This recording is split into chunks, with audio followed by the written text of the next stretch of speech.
In this lecture, we introduced Hinduism. Specifically, where did it come from? And we'll also talk a little bit about classical Hindu social structure. But first, a bit of geography. Here's the world we live in.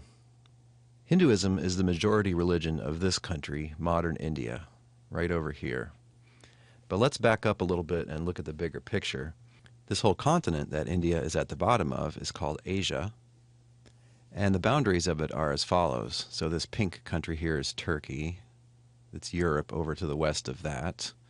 This little teeny green country here is Georgia, and that is considered within Asia. So is the whole country of Kazakhstan, this light green country here. And then the boundaries of Asia go roughly here along the Ural Mountains, a mountain range that's considered as separating Europe from Asia. So you can see that Russia is unusual in that it straddles two continents. The western part of modern Russia is in Europe, and the eastern part is in Asia. Another boundary of Asia is the upper right corner here of Africa, where Egypt ends.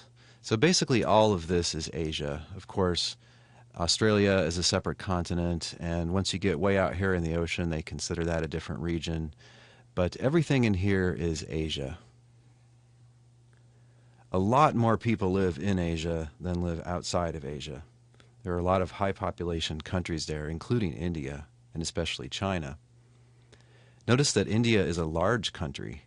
It's larger than almost any country. It's just not as big as, say, the United States, Brazil, China, or Russia, but it still is very big. It also has a lot of people. In the present century, India is on course to catch up with and surpass China as the most populated country in the world. And that's one of many reasons why it's important to know something about Hinduism, as well as about India generally. Let's take a closer look. Here we are zoomed in then to a modern map of India, to the modern democracy of India. Also, we're kind of looking here at what people call South Asia.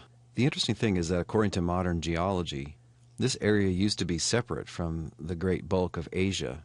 People call this separate part the Indian subcontinent, because it's kind of what used to be a separate piece of Asia. And the borders of it are the Himalayas, or the Himalayas, this great mountain range, which is about here. So you can put that on your own map. So millions of years ago, as the plates forming the crust of the Earth moved around due to geological forces, this Indian subcontinent slammed into the rest of what's now Asia. Which is why we have that big mountain range there.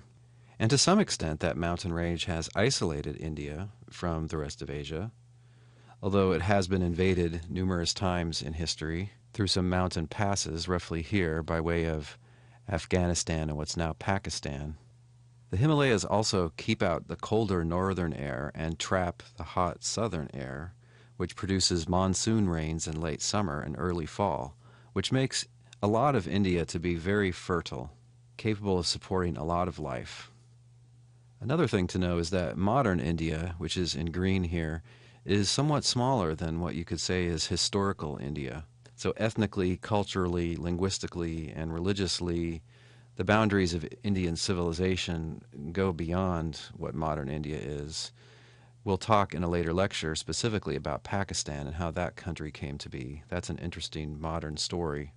So yeah, the cultural, historical boundaries of Indian civilization are roughly the same as the Indian subcontinent. So that's where we're talking about. This is the homeland of Hinduism. Let's talk a little bit then about names. India is the name of the modern state, and it was first used by the British when they ruled most of India in the 19th and 18th centuries. Indians today will also refer to their country as Bharat and Hindustan. As we just saw, the Indian subcontinent was a somewhat wider area. It would include all of modern India, but also Pakistan, some of Afghanistan, and the country of Bangladesh. The words Hindu and Hindi have historically been used of the people of India, whatever their religion. So historically, at some periods, the meaning of those terms is just Indians. But nowadays, Hindu tells you what religion someone is. It's like the word Christian or Muslim. And Hindi is a language. It's kind of the official language of modern India. Traditionally, it was more spoken in kind of a band across the middle and northern part of India. India, though, has many, many languages with millions of speakers. Nowadays, the word Hinduism names one of the big world religions. In fact, the third biggest in terms of numbers. Hinduism, I believe, was coined by a British scholar in the early 19th century, but it came into wide usage because this is what the British government called non-Muslim Indians. So anybody who wasn't a Muslim and who was a resident of India would be called a Hindu for government purposes. Here's what's interesting. Before these things happened at the hands of the British, there really wasn't a word for this religious tradition or traditions. So 1,000 years ago, the Indians were not going around calling these religious traditions Hinduism and thinking of them as a big world tradition competing with Christianity and Islam and so on. It was their traditional religion, but of course there was quite a bit of variability within it. There are many different cults, many different deities worshipped, many different traditions. Here's a comparison. Think back to your history class about the breakup of the Roman Empire, and you'll recall that the Roman Empire was successively invaded by a bunch of people that they called barbarians. There were a number of different tribes that became powerful, that is, peoples native to Europe, and they attacked the Roman Empire and took its territory over time, and eventually they captured Rome. Now imagine that these barbarian invaders had their own religion which they wanted to impose upon the Romans. And imagine that the Romans wanted to preserve their culture and preserve their religion. They might then just take all that traditional Roman religion, wrap it up and label it Romanism, and argue, well, you might be Christians or Muslims or whatever, but we are Romanists. We adhere to Romanism, and Romanism is a greater and older religious tradition than what you guys have. That's basically what happened with Hinduism in the 19th century. The people of India rallied around this new term since the mid-1800s, and they've enthusiastically adopted this term as a description and a label for their own religious traditions. And they strongly assert that it's a great tradition and a peer of any other great religion that you can name. The British at the time didn't view it that way, with the possible exception of a few Indologists, a few scholars of religion and culture. The British generally regarded traditional Indian religion as just folk traditions, backwards superstitions, paganism.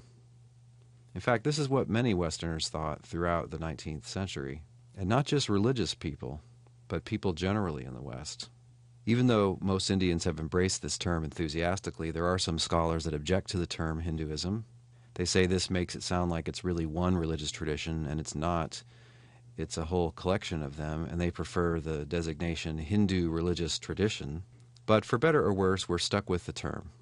One might say that this term refers to a family of religions rather than to a single religion, because those 7 aspects of religion that we looked at last time do differ significantly between the different bodies or the different traditions, the different groups within Hinduism. Still, it's not quite good enough to say that Hinduism is just traditional Indian religion. That's not precise enough. Here's my own working definition of Hinduism. I would say that Hinduism is the religious traditions indigenous to the Indian subcontinent other than Buddhism, Sikhism, and Jainism. That's a definition of Hinduism that fits what you find in most Western textbooks. Most people probably working in religious studies outside of India would not object to this. Interestingly enough, this definition would be controversial in modern India. In 1955, the Indian Supreme Court, in a judgment relating to marriage laws, asserted that Jains, Buddhists, and Sikhs are Hindus. So I'll agree that Muslims are not Hindus and Christians are not Hindus. But as far as some Hindus are concerned, these groups that I've named here that are generally discussed as separate religions, as far as they're concerned, those are Hindus as well. Of course, most people in these 3 traditions, Buddhism, Sikhism, and Jainism, most of them disagree, although not in all cases with the Jains. But most of them think that their religion is distinct from Hinduism, and it's just a different religion, which they prefer. American scholar Wendy Doniger, in an interesting and controversial book, writes, in what seems to me something like desperation, a number of people have defined Hinduism as the religion of people who cannot or will not define their religion. Sarvapalli Radhakrishnan President of India from 1962 to 1967, defined Hinduism as the belief that truth is many-sided and different views contain different aspects of truth which no one could fully express, which would, Doniger comments, I think, make all Unitarian Universalists Hindus. So her objection to this suggested definition is that it's too broad. That definition would include people as Hindus who are clearly not Hindus, such as this modern sort of liberal progressive religious movement in the West, mostly in America. It might also include people who would call themselves postmodernists, would also possibly include some Jains and other people.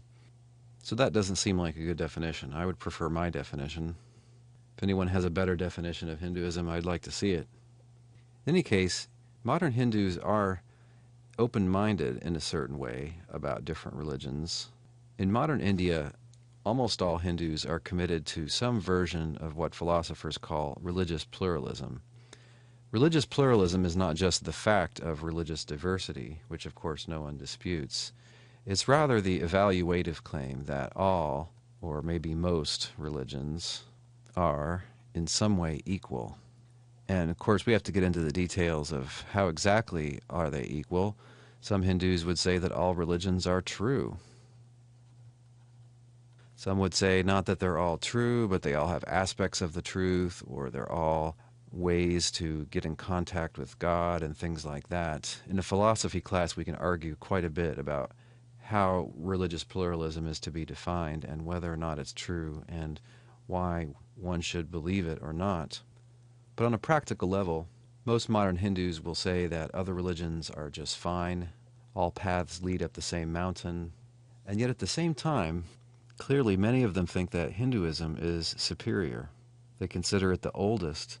Some Hindus consider other religions to really just be branches of Hinduism. It's like Hinduism is the trunk of the tree and all the other religions have branched out, but they're really all still part of that one tree. You'll see how much sense it makes to be a pluralist when you see how diverse the Hindu tradition is. But our next lecture we're going to turn briefly to ancient history and how that relates to the origins of Hinduism.